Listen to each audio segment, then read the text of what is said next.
সবাইকে স্বাগতম। আজকের টিউটোরিয়ালে দেখাবো কিভাবে সফটওয়্যার আনইনস্টল করতে হয়।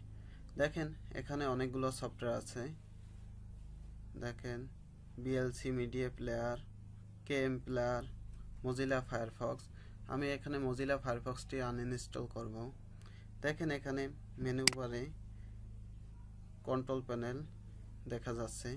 এখান থেকে ঢুকে আমরা আনইনস্টল করতে পারি।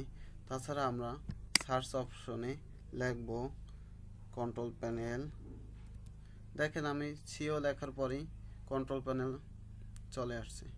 আমরা কন্ট্রোল প্যানেলে ঢুকব, ক্লিক করলাম। দেখেন এখানে অনেকগুলো অপশন দেখা যাচ্ছে। আমরা প্রোগ্রাম অ্যান্ড ফিচারে যাব। দেখেন এখানে প্রোগ্রাম অ্যান্ড ফিচার ঢুকলাম, ডাবল ক্লিক।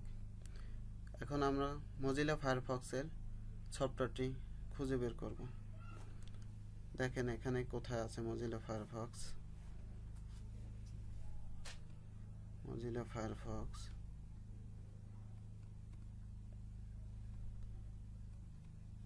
দেখেন এখানে মজিলা ফায়ারফক্সের সফটওয়্যারটি দেখা যাচ্ছে।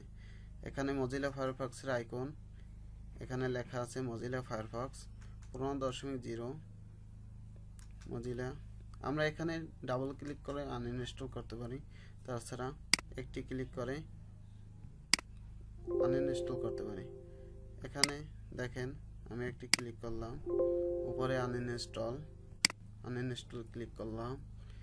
দেখেন একটি মেসেজ দেখা যাচ্ছে, welcome to Mozilla Firefox uninstall wizard.